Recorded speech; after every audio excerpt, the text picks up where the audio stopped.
절망에서 일어서는 법이란 제목으로 하나님 말씀 증거하도록 하겠습니다. 절망에서 일어서는 것 쉽지 않습니다. 왜? 쉬우면 다 일어서기 때문에 그렇습니다. 일단 절망이 오면 멘붕이 옵니다. 아무 생각도 들지 않고 의지도 다 사라지게 된다라는 것입니다. 그래서 멍하게 되죠. 속수무책입니다. 근데 그렇게 멍할 때 그래도 할 수 있는 게 뭐냐 하면은 따라하는 겁니다. 그래서 오늘 첫 번째 중요한 게 뭐냐? 절망에서 일어서는 법이 뭐냐? 따라하는 거라는 거예요. 그 따라하기에 해당되는 게 뭐냐 하면 대언입니다. 하나님께서 직접 말씀하실 수도 있는데도 불구하고 에스겔에게 말씀을 주시고 네가 대신 말해 이렇게 말하는 게 대언이죠. 그러니까 하나님이 주신 말씀을 그대로 따라하는 거예요. 그 대언하는 것, 그걸 따라하기입니다. 그것만큼 쉬운 게 없다라는 거예요. 그래서 우리도 절망 가운데 있을 때 따라하는 것, 이거 해야 된다는 것입니다. 그러니까 말씀 그대로 따라하는 것. 그럼 일어서게 된다라는 것입니다. 여기 보니까 대언하라는 것이 4번이나 나오거든요. 4절을 보시면 너는 이 모든 뼈에게 대언하여 이르기를. 7절 내가 명령을 따라 대언하니 대언할 때 소리가 났고. 9절 너는 생기를 향하여 대언하라. 10절 그 명령대로 내가 대언하였더니 뭐 이런 게 쭉 나오죠. 하나님께서 계속해서 그에게 대언하라 대언하라 반복하고 있습니다. 이게 뭐예요? 따라하라 따라하라 따라하라는 거예요. 그러니까 따라하기 훈련을 시키고 있다라는 것입니다. 그러니까 우리 뭘 따라해야 되겠습니까?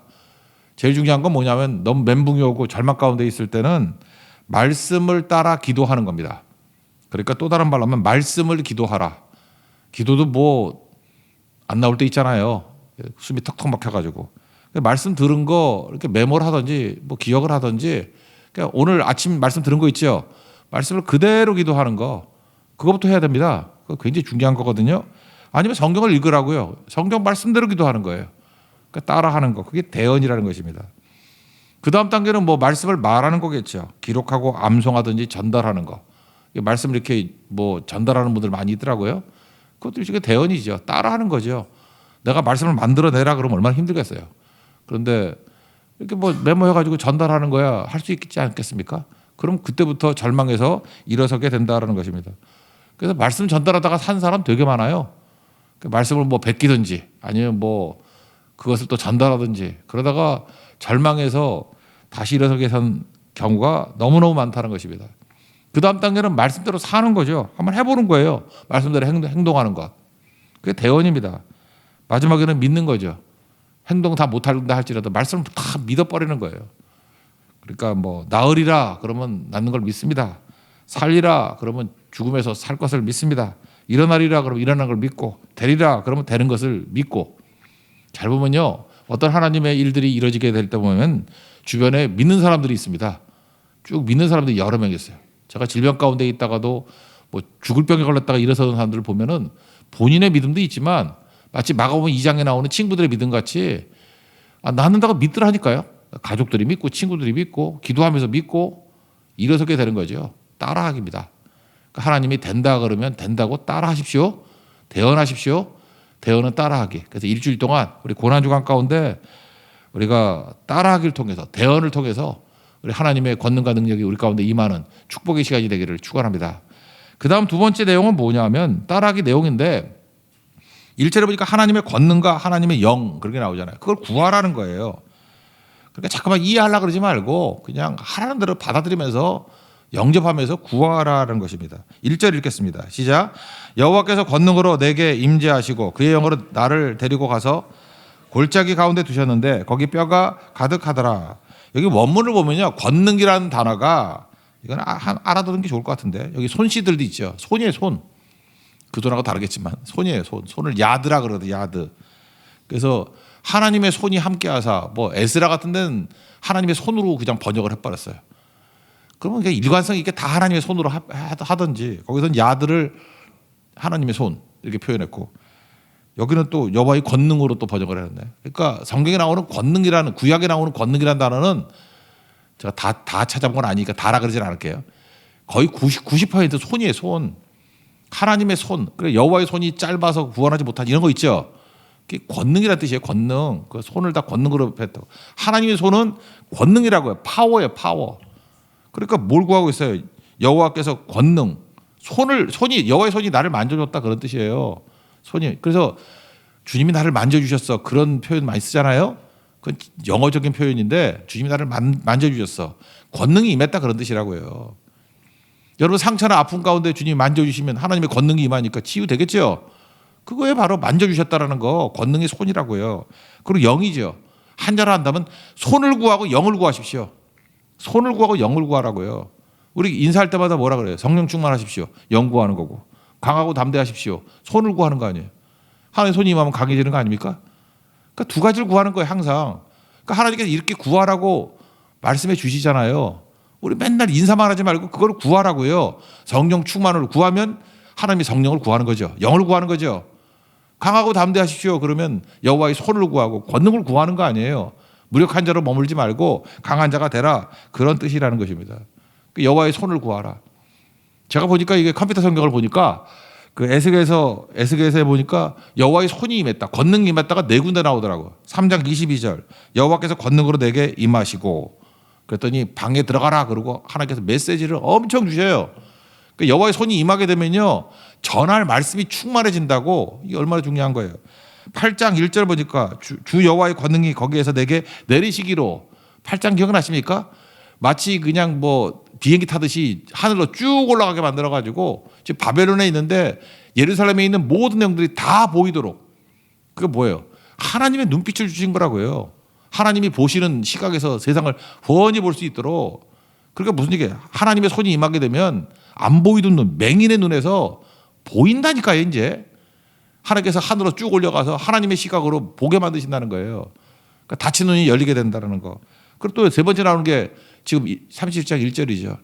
마른 뼈 환상을 통해 가지고 하나님의 군대로 만드는 그런 일들을 보여주시잖아요. 그러니까 여호와의 손이 임해야 되겠죠. 40장 1절에 보면은 거기에 여호와의 권능이 내게 임하여 나를 데리고 이스라엘 땅으로 갔다. 거기서 새로운 성전을 보여주십니다. 새로운 성전, 미래를 보여주는 거죠. 그러니까 여호와의 손이 임해야 됩니다. 임하면 우리 가운데 권능도 임하고요, 메시지도 임하고, 그 다음에 시각도 열리게 되고, 그리고 죽은 걸 살리기도 하고, 미래가 훤히 보이기도 한다는 것입니다. 여호와의 손과 하나님의 영이 임하는 하나님의 거룩한 종 되기를 바랍니다. 그러니까 우리 뭘 해야 되겠어요? 구하라고요. 그거를 하나님 손이 함께 주세요. 구하고 주의 성령께서 임재해 주십시오. 구하고 구하면 주신다 그런 겁니다.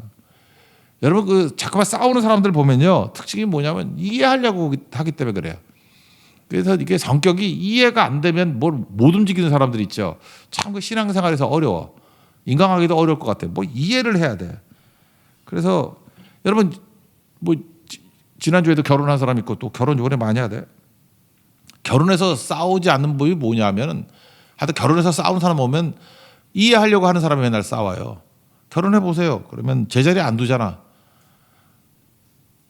저도 이렇게 털털한 것 같이 보이지만 제자리에 안 두면 되게 화가 나거든. 왜 제자리에 안 두나 이런 거. 그러면 싸우죠. 근데 저는 이해하려고 하지 않아요. 그냥 받아들여요. 제자리에 안 두는 게 우리 집이야. 그래서 저는 항상 두 개씩 사요. 하나는 제자리에 두지 않는 거. 하나는 제자리에 두는 내 거. 뭐 그렇게 살아야지 어떡하겠어요. 영접해야 살지. 그리고 뭐 어떤 사람은 그런 게 있더라고. 멀티가 안 된대. 그래서 뭐 일을 하면 전화도 안 받고 막 그러는 경우도 있대요. 그런 사람도 있잖아요. 그러면 그걸 잠깐 바꾸려고 하지 말라고. 아 그런 식으로 뭐 몇십 년 살았을 거 아니에요. 결혼한다 그러면 적어도 25년은 살았을 거 아니야. 30년 살고 35년 살았는데 그게 고쳐지나요? 그러면 그걸 이해가 안 된다고 해서 이해하려고 그러면은 맨날 다툼만 벌어지고 이해하려고 그러면 어떤 일이 벌어질까요? 불행해져요. 지금도 다 불행한 사람들을 보면 이해가 안 된대. 나중에 뭐라 그러는지 세상이 이해가 안 된대. 그럼 세상이 어떻게 살아? 가시라고 그러면 세상은 이해되는 곳이 아니에요. 세상은 영접하는 곳이지. 아니 지나가다 보면 나무가 이해가 안 돼. 왜 저렇게 생겼는지. 그럼 뭐 떠나야지 뭐 여기 왜 있어. 세상은 그냥 이해하는 게 아니라 여러분이 세상의 중심이 아니거든. 영접이에요. 그냥 받아들이는 거. 아 저렇게 생긴 것도 있구나. 저러는구나. 인간은 그냥 이해하는 존재가 아니라 영접하는 존재예요. 사람도 받아들여야지 뭐 자꾸 바꾸려고 그래. 이해하려는 순간에 고통이 오고 영접하려는 순간에 평안이 옵니다. 하나님도 마찬가지예요. 참 비슷한데 자꾸 하나님을 이해하려고 그래. 아니 낮은 수준에 있는 우리가 어떻게 하나님을 이해해요. 이해하려고 하니까 맨날 기도라고 하는 것이 뭐 이해할 수 없는 하나님, 뭐 이해가 안 돼요. 뭐 어쩌겠다는 거야? 하나님하고 싸우겠다는 거야. 그러니까 하나님과도 싸우고 사람과도 싸우고 결혼하면 뭐 남편 아내 싸우고 애들하고도 싸우고 애들한테 이해가 안 된대. 너는 지가 나놓고 이해가 안 된다 그러면 어떻게 해 그거. 영접이라니까 영접. 있는 거 받아들여야지 어떡하겠어요. 그래서 하나님께서 우리를 높은 수준으로 인도하실 때 쓰는 방법이 뭐라 그랬어요? 명령이라고. 명령이 이해를 요구하는 거예요? 순종을 요구하는 거지. 순종이 뭐예요? 영접하라는 거지. 받아들이다 보면 하다 보면 끝까지 이해가 안 되는 건 아니에요. 나중에 이해가 돼요. 그러니까 내 수준이 떨어져가지고 이해를 못했다가 그렇게 생각하면 되는 거죠. 그러니까 지금도 인생이 복잡하고 고통 속에 계신 분들이 있으면 한번 바꿔보세요. 세상을 이해하려고 그러지 말고 영접하려고 해보세요. 받아들이려고. 받아들이면 별거 아니거든요. 그러면 다 변화가 된다는 것입니다. 오늘도 보세요. 마른 뼈가 있습니다. 마른 뼈가 이거 보느냐 그럴 때 이해가 안 되지. 이거 어쩌란 말이야. 근데 영접을 해야죠. 하나님의 권능과 하나님의 영이 임하면 마른 뼈도 살아났겠지. 그래 받아들이는 거죠. 하나님이니까 되겠지. 하나님이 뭐예요? 창조주 아니에요. 그럼 적어도 믿음은 없어도 개념상으로도 하나님이면 되는 거 아니에요. 믿음으로 못 받아들인다 할지라도 개념으로 받아들일 수 있죠. 하나님은 전지전능하신 하나님 아니에요. 될 거 아니에요. 믿어지지는 않는다 할지라도 일단 개념으로 받아들이고 그 개념을 믿게 해주세요. 그러면 될 거 아니에요. 그게 영접의 단계라고. 영접을 안 하고 이게 말이 안 돼 그러면 항상 문제가 되겠죠. 그래서 1절과 2절은 대비시키는 거예요. 1절에는 하나님의 권능과 영, 2절에는 마른 뼈. 이해 안 되지? 이런 상황이 우리 인생이에요. 영접으로 풀리는 거지 이해를 풀리는 게 아니야. 그런 뜻이라고요. 2절의 절망적인 상황을 한번 읽어봅시다. 2절 시작. 나를 그 뼈 사방으로 지나가게 하시기로 본즉 그 골짜기 지면의 뼈가 심이 많고 아주 말랐더라. 절망 가운데 하나님의 권능과 하나님의 영을 보여줍니다. 하나님 받아들이면 됩니다. 마른 뼈가 하나님의 군대로 변화가 된다는 거예요. 오늘 이거 붙들 수 있는 하나님의 정되기를 바랍니다. 그래서 오늘 뭐 복잡하게 하지 말고 권능을 구하십시오. 주십니다. 영을 구하십시오. 주십니다. 아멘 하고 나가라고요. 그게 우리가 필요하다는 거예요. 세 번째는 내가 질문하기보다는 하나님의 질문을 들어야 된다는 것입니다. 여러분 그런 얘기 들어봤죠. 철학이란 것은 인간의 질문으로 시작한다. 신학교에서 맨날 말하는 건데 철학은 인간의 질문에서부터 시작이 돼요. 그래서 나는 누구인가 뭐 맨날 이런 거죠. 그죠? 생각하는 내가 나다 뭐 이런 식으로 철학자들은 데카르트로 시작해서 철학은 다 인간의 질문에서 시작돼요. 자기가 묻는 거라고. 지가 묻고 대답도 못해. 그게 철학이에요. 그 철학하는 사람들 보면 맨날 뭘 질문이 많아. 근데 신앙이란 건 뭐냐 하면은 하나님의 질문으로부터 시작돼요.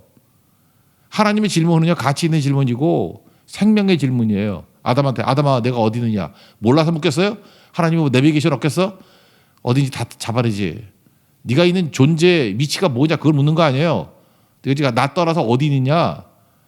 그러니까 하나님의 질문에서부터 나와야 된다. 질문이 왜 그걸 묻느냐. 하나님 쓸데없는 거 묻는 거 아니잖아요. 아담아 내가 어디 있느냐. 예수님이 부활하고 난 다음에 베드로 만나고 내가 나를 사랑하느냐. 그 의미 없는 질문이에요. 세 번이나 묻잖아요. 내가 나를 사랑하느냐. 그 질책도 있지만 사명을 주는 것도 있죠. 내가 지금 현재 주를 사랑합니다. 내 양을 먹이라. 그거 아니에요? 사랑은 사명 맡기는 거잖아요. 그래서 그 질문 속에서 베드로가 회복이 되잖아요. 주님께서 우리에게 꼭 필요할 때 질문하십니다. 그래서 여러분들이 예배를 드릴 때 보면 신기해요. 설교가 일종의 질문이잖아요. 나한테 질문을 툭 던지는 거예요. 거기서부터 시작돼야 돼요. 왜 하나님께서 나에게 이런 질문을 던졌을까? 그 대답을 해야 된다는 것입니다.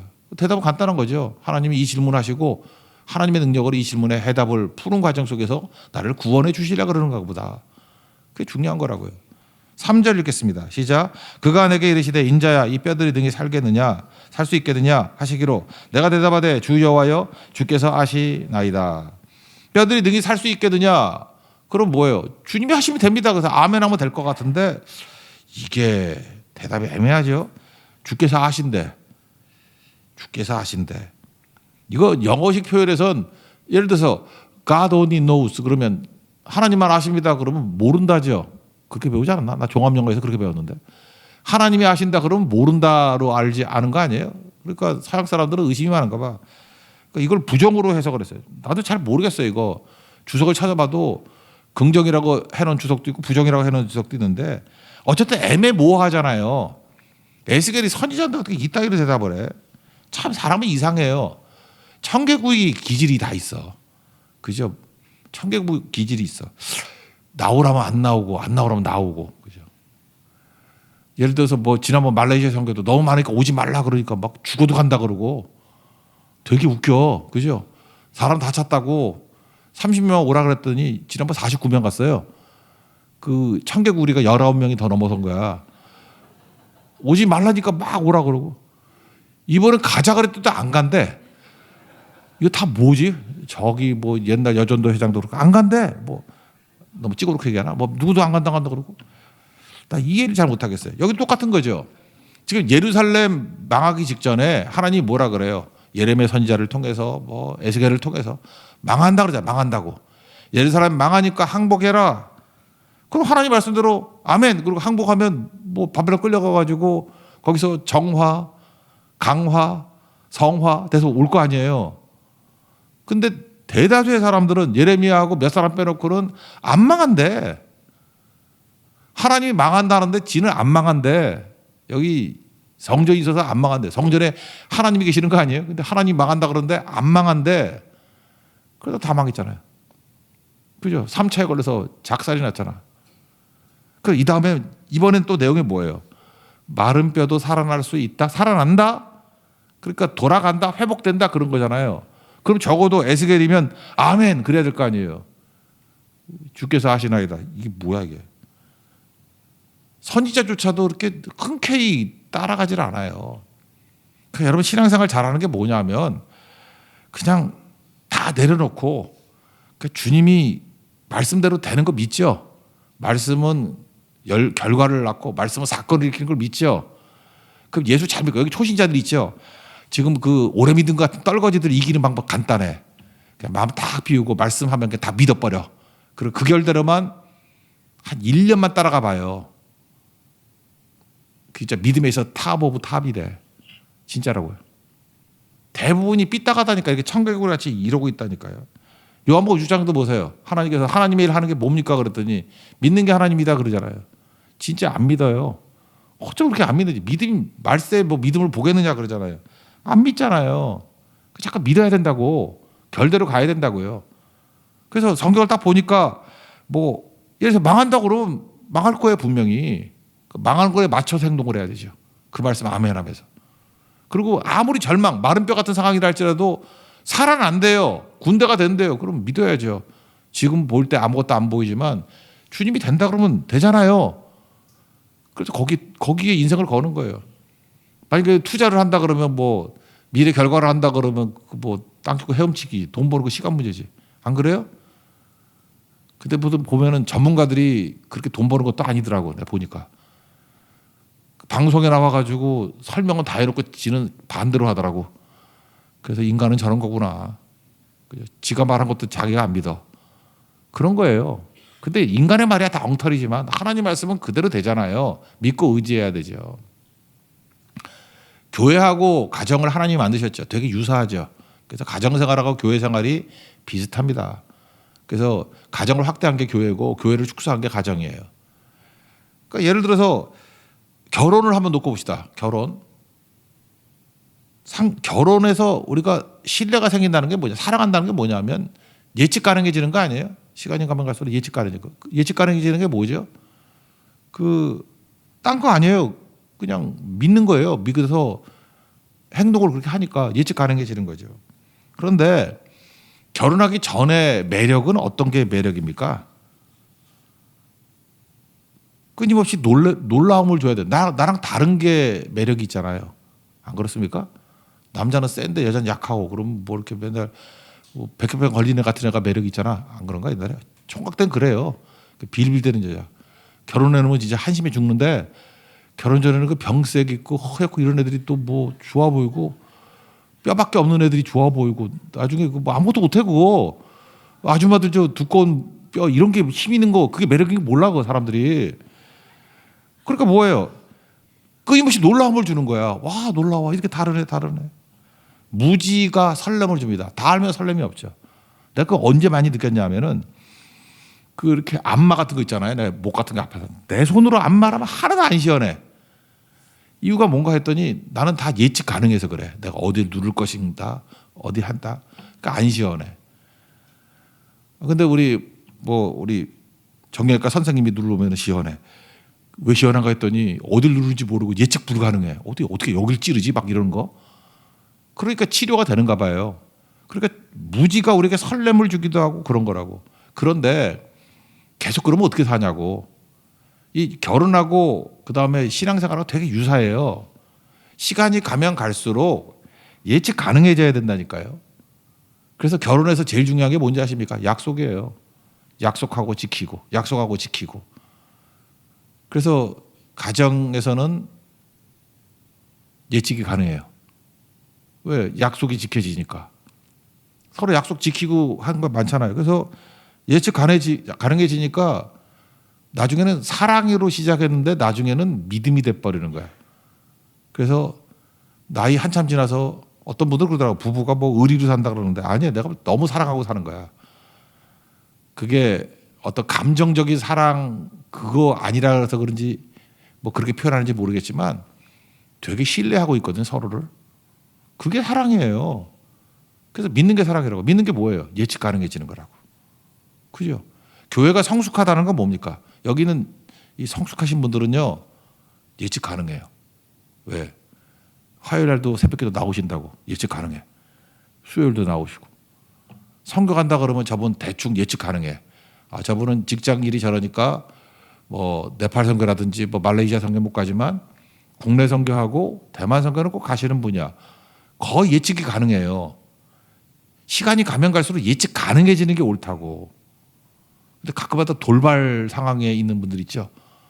뭐 이렇게 봉사한다고 하다 갑자기 사라져 버리고 뭐 어디 딴 데가 있고 뭐 외국에서 사진 찍어서 보내고 미친놈들이에요 그거 다. 그게 뭐냐 하면 예측이 불가능해. 지금 뭐 신앙생활을 연애같이 하고 있어. 한심한 거. 예수 믿는 10년이라고 왜 그렇게 살아. 성경에서 배신자들은 다 예측 불가능한 사람들이에요. 예측 가능한 사람이 되는 거야. 신앙이라는 거는. 가정도 예측 가능한 게 그게 믿음이고 사랑인 거예요. 그게. 그래서 시간이 지나면서 예측 가능한 인생이 되는 것. 그게 중요한 거죠. 그래서 성경을 이렇게 쭉 보면요. 예측 가능하기 때문에 사실은 재미는 없고 예측만 가능해. 잘 보세요. 지금 마른 뼈도 있는데 하나님께서 말씀하시면 살아나겠죠. 그죠? 그럼 한 줄이면 사실 살아날까 안 날까 이래야 재미있는 거지. 근데 하나님이 살아난다 그러면 살아나야 안 살아나요? 살아나죠. 재미는 없지만 믿음은 생기죠. 지금 잘 보세요. 여기 성경 읽어보면 똑같은 얘기를 반복하는 것 같이 보여. 이게 믿음의 세계예요. 예측 가능한 세계라고. 하나님이 대언하라 그랬죠. 대언하는 대로 되죠. 뼈를 향해서 맞아라 그랬더니 맞고 시체로만 돼 있어. 생기야 들어가라 그랬다 들어가서 움직이는 하나님이 큰 군대가 돼버렸어요. 이게 뭐예요? 하나님은 예측 가능한 하나님이라고요.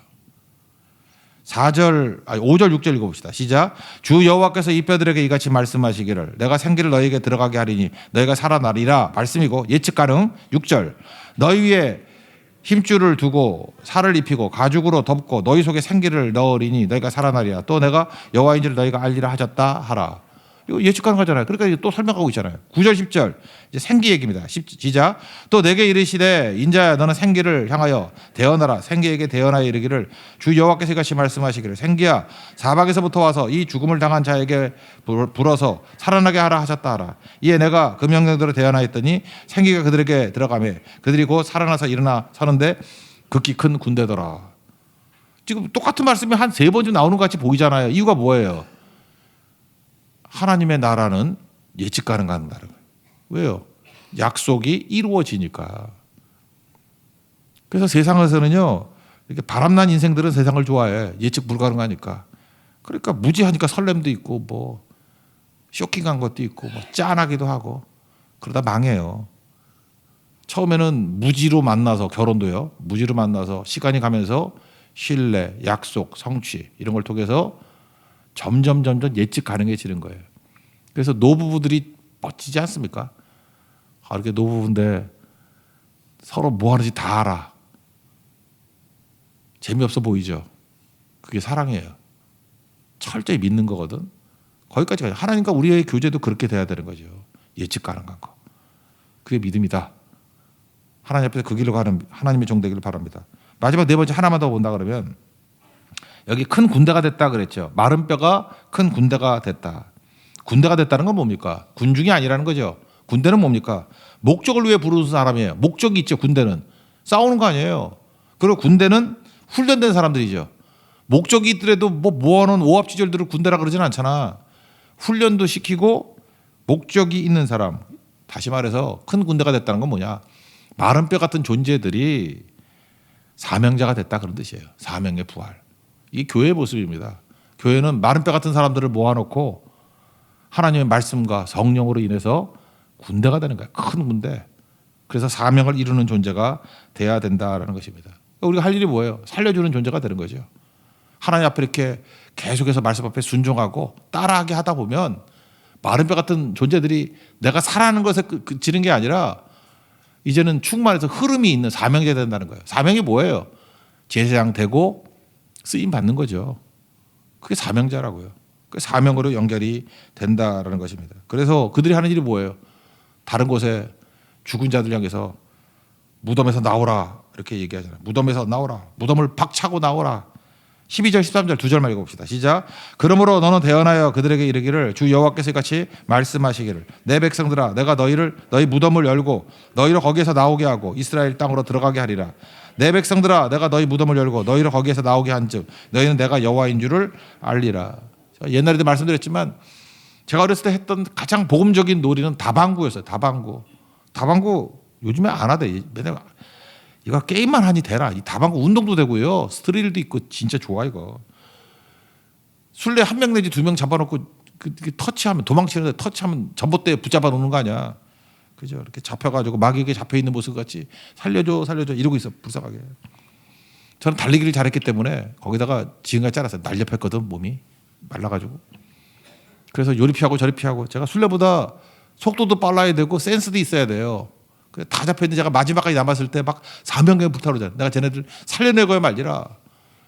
이 마귀 같은 이 술래 두 놈이 덤빌 때 요리 피하고 조리 피하고 해서 터치를 하면서 다방구 하면 애들이 해방되었다고 좋아하고 뛰고 난리치고 눈물이 핑 돌죠. 다 이뤘다. 내가 이것을 위해서 이 땅에 태어났다. 그게 되게 중요한 거죠. 근데 다방구가 무슨 뜻이에요? 다시 방을 구한다 그런 뜻인가? 난 잘 모르겠어. 하여튼간에 다방구가 뭔지 모르겠어. 뜻은 모르겠는데 다방구 너무 좋은 거죠. 우리가 그거예요. 지금 붙잡혀 있는 사람한테 복음 가지고 터치해 주면 해방시키는 거라고. 다방구 우리가 그거 위해서 나오는 거죠. 무덤을 향해서 외치는 거예요. 생명 가지고 우리 대언하는 중이잖아요. 내가 대언하면 그게 하나님 말씀이죠. 없는 말씀 대언하라는 게 아니라 받은 말씀을 있는 그대로 전하면 무덤에서 나오라. 무덤에서 박차고 나오라 그러면 나온다고요. 일어서라 그러면 일어서게 되는 거고 살게 되리라 그러면 살게 되는 거라고. 그게 군대입니다. 군대. 십자가에 군병되어서 그 일 감당해야 된다는 것입니다. 우리 일주일 동안 고난주간에 할 일이 뭐예요? 숨도 쉬는 사람들이 있어요. 지금 압박감에 막 우울증, 뭐 압박감, 무슨 뭔 놈의 장애가 그렇게 많아지. 뭔 장애 뭐 이런 거. 다방구하고 터치해서 무덤에서 나오라. 절망에서 나오라. 외쳐야 되고요. 위험한 질병, 고난주간에도 금주간에도 수술하는 분들이 있어요.